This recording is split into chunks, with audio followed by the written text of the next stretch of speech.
ಕಾರಣ ಅನ್ನ ಬೇಕಾಗ್ತದ.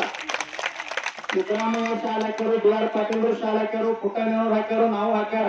ಯಾವ ಸಂಪ್ರದಾಯ ಇಲ್ಲೇನು ಹೇಳಂಗಿಲ್ಲ. ಇದೇನು ಯಾರಪ್ಪನ ಆಸ್ತಿ ಅಲ್ಲ ಕರ್ನಾಟಕ, ತಿಳಿತಿಲ್ಲ.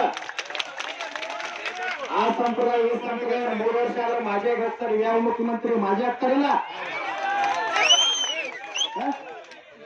ನನಗ ಒಂದು ಖುಷಿ ಅನಿಸ್ತದ ಇವತ್ತು ಏನಂತಂದ್ರ, ಯಾವ MLA ಬರ್ಲಿ, ಮಿನಿಸ್ಟರ್ ಬರ್ಲಿ, ಏನೋ ಬರ್ಲಿ, ಆಮೇಲೆ ವಿಚಾರ ಮಾಡೋಣ. ಎಲ್ಲ ಮುಖಂಡರದಾರ ಇಲ್ಲಿ. 1987 ಪ್ರೊಫೆಸರ್ ನಂಜುಂಡಸ್ವಾಮಿ ಅವರು, ಎಚ್ ಸುಂದರೇಶ್ ಅವರು, ಸುಂದರೇಶ್ ಅವರು, ಇವರೆಲ್ಲರೂ ಕೂಡ ಹುಟ್ಟು ಹಾಕಿರ್ತಕ್ಕಂಥ ರೈತ ಸಂಘ ಗುಂಡುರಾವ್ ಸರ್ಕಾರ ಬಿದ್ದೈತಿ.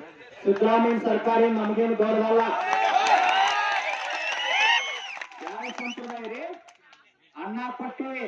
ನೀವು ಬದುಕಿ ಇವತ್ತು ವಿಧಾನಸೌಧದಾಗ ಮಾತಾಡಕತ್ತಿ ಅಂದ್ರ ನಾವು ಕೊಟ್ಟ ಅನ್ನೈತಿ. ಯಾವ ಪಕ್ಷ ಕೊಟ್ಟದಲ್ಲ, ಜಾತಿ ಕೊಟ್ಟದಲ್ಲ, ಹೌದಲ್ಲ? ಯಾವ ಮುಖಂಡ ಮಾತಾಡ್ತಾನ್ರಿ? ಮೈಕ್ ಹಿಡ್ದ ಮೀಡಿಯಾ ಮುಂದೆ ಬಾಳ ನಾಟಕೀಕರಣ ಮಾಡ್ತಿರಲ್ಲ MLA ಗಳು. ಯಾವ ವಿಧಾನಸೌಧ ತಾಕತ್ತಿದ್ರೆ 5,000 ಬಿಲ್ ಕೊಡ್ರಿ ಯಾವ MLA ಮಾತಾಡನಪ್ಪ? ಎಲ್ಲಾರು ನಾಲ್ಕರಾರ. ನಾವೆಲ್ಲರೂ ರೈತರು ಒಕ್ಕಟ್ಟಾಗ್ಲಾರ್ದಕ್ಕಾಗಿ ಇವ್ರು ಕಾಲ್ ಹಿಡಿಯಾಕತ್ತೀವಿ. ಈ ಎಲ್ಲರೂ ಕಾಲ್ ನಮ್ಮ ಹಿಡಿಬೇಕು. ರೈತರು ಅನ್ನ ಕೊಟ್ಟಾಗಿ ಇವ್ರು ಬದುಕ್ಯಾರಿಲ್ಲ. ಇಲ್ಲಿ ಮಟ್ಟ ನನಗೊಂದು ದುಡ್ಡಿತ್ತು, ಇವರೆಲ್ಲ ಒಕ್ಕಟ್ಟಾಗಿರ್ಲಿಲ್ಲ. ಯಾವ್ದೋ ಚಿಲ್ಲರೆ ರಾಜಕಾರಣಿ ಕಾಲ್ ಬೀಳಾಕತ್ತೀವಿ. ನೀವೆಲ್ಲ ಒಕ್ಕಟ್ಟಾಗಿರೋದ್ರ ದರ್ಶನ್ ಪುಟ್ಟನೆ ಇನ್ನಂಗ್ ಒಂದ್ 50 ಮಂದಿ ಕಳಿಸಿದ್ರಂದ್ರ ವಿಧಾನಸೌಧ ಒಳಗೆ ಹೋಗ್ತಿದ್ದಾನೆ. ಒಳಗ ಮಾತಾಡ್ತಾರ. ನೀವೇ ನಂಜುಂಡಸ್ವಾಮಿ ಅವ್ರ ಕಾಲ್ ಕರೆ ಹೋರಾಟ ಮಾಡ್ರಿ, ಮತ್ತೆ ಅವ್ನ ಕಾಲ್ ಕರೆ ಹೋರಾಟ ಮಾಡ್ರಿ. ಹಸಿರು ಟವಲ್ ಹಾಕೊಂಡು ವಿಧಾನಸೌಧ ಬಿಡಂಗಿಲ್ಲಪ್ಪ. ಏನ್ ನಿಮ್ದ ಏನ್ ಅದರ ಐತಿ, ಆಸ್ತಿ ಐತಿ? ವಿಧಾನಸೌಧ ನಮ್ಮ ಜಿಲ್ಲಾದಾಗ ಕಟ್ಟಿ, ಬೆಂಗಳೂರು ನಮ್ಮಲ್ಲಿ ಐತಿ, ಬೆಳಗಾವಿ ನಮ್ಮಲ್ಲಿ ಐತಿ. ನಮ್ಮ ಮಣ್ಣಾಗ ನಮ್ಮ ರೊಕ್ಕ ತಗೊಂಡು ನಮ್ಮ ಟ್ಯಾಕ್ಸ್ ತಗೊಂಡು ನೀವು ಕಟ್ಟಿರಿಲ್ಲ. ಮತ್ತೆ ವಿಧಾನಸೌಧ ಟವಲ್ ಹಾಕೊಂಡು ಹೋಗ್ಲಿಲ್ಲ ಅಂದ್ರ ಈ ಮಕ್ಕಳು ಟವಲ್ ಹಾಕೊಂಡು ಎಲೆಕ್ಷನ್ ವೋಟ್ ಕೇಳಕ್ ಬಂದಾಗ ಏನ್ ತೋರಿಸ್ಬಿಡಿಲ್ಲ ಅಂತ ನೀವೇ ಶರಣ ಆಗ್ತೀರಿ.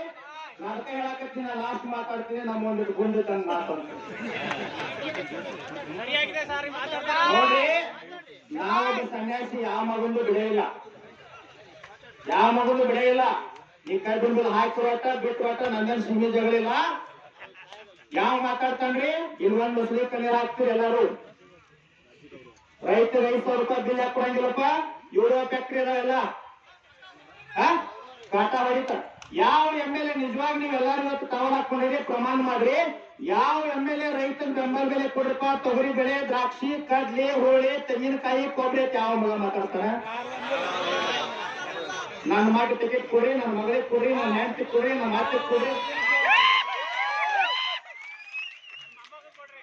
ದರ್ಶನ್ ಪುಟ್ಟಣ್ಣನಂತವ್ರಿಗೆ, ಚುನಪ್ಪ ಪೂಜಾರಿ ಅಂತವ್ರಿಗೆ, ಪಚ್ಚ ನಂಜುಂಡಸ್ವಾಮಿ ಅಂತವ್ರಿಗೆ, ಶರಣಪ್ಪ ದೊಡ್ಡಮನಿ ಅಂತವ್ರು ಒಳಗ್ ಕಳಿಸ್ರಿ. ನಿಮ್ಮ ತಂಗಿ ವರ್ಷಕ್ಕೆ ದಾರಿ ಸಿಗ್ತೈತಿ. ನಾವಿಲ್ಲಿ ಬಂದೀವಿ. ಯಾರಿಗೆ ಬಂದೈತಪ್ಪ ಸ್ವಾತಂತ್ರ್ಯ? ದಲಿತ ಕವಿ ಹೇಳ್ತಾರೆ ಸಿದ್ಲಿಂಗಯ್ಯ ಅಂತ. ಯಾರಿಗೆ ಬಂತು, ಎಲ್ಲಿಗೆ ಬಂತು? 47ರ ಸ್ವಾತಂತ್ರ್ಯ ಪೊಲೀಸರ ಲಾಟಿಗೆ, ಪೊಲೀಸರ ಗೋಟಿಗೆ. ಕಳಿಸ್ತೀವಿ ಸರ್. ನಾನ್ 3 ದಿನ ಬಂದು ಅಲ್ಲಿ ಪ್ರಚಾರ ಮಾಡ್ತೀವಿ ಪಕ್ಷಾತೀತ. ಏನಾಗೈತಿ ಇವತ್ತ? ಒಂದು ವಿಚಾರ ಮಾಡ್ರಿ. ಪೊಲೀಸರೇನು ಹೊರಗಿನವರಲ್ಲ, ನಮ್ಮ ರೈತರ ಮಕ್ಕಳವ್ರೆಲ್ಲ ಕರ್ಕೊಂಡ್ ಬರ್ತಾರೆ. ಇಲ್ಲಿ ವೇದಿಕೆಗೆ ಬಿಡ್ತಾರ. ಅವ್ರ ಪಾಪ ಹೊರಕ್ ನೋಡ್ತಾರ. ವಿಧಾನಸೌಧ 2 ಕಿಲೋಮೀಟರ್ ಐತಿ, ಇಲ್ಲಿ ವೇದಿಕೆ ಕೊಟ್ಟಾರ. ನಮ್ಮ ಕಂಡ್ರೆ ಅಷ್ಟು ಭಯ ಐತಿ. ನಾವು ಗುಣ ಹಾಕ್ತಿವಿ, ಕಲ್ ಹೋಗಿರ್ತೀವಿ. ಎಷ್ಟು ಭಯ ಐತಿ ರೈತರನ್ನ ಕಂಡ್ರ? ರೈತರೇ ದೇಶದ ಬೆನ್ನೆಲುಬು ಒಳಗೆ ತಿರುಗಾಡ್ತಾರ. ಬೋಳ್ತದ ಭಯ ಭಗವದ್ಗೀತೆ ಕೇಳಿದಂಗ ಆಗ್ತದೆ. ವಿಧಾನಸೌಧ ನೋಡ್ಬೇಕು ನೀವು ಏನ್ ಮಾತಾಡ್ತಾರೋ.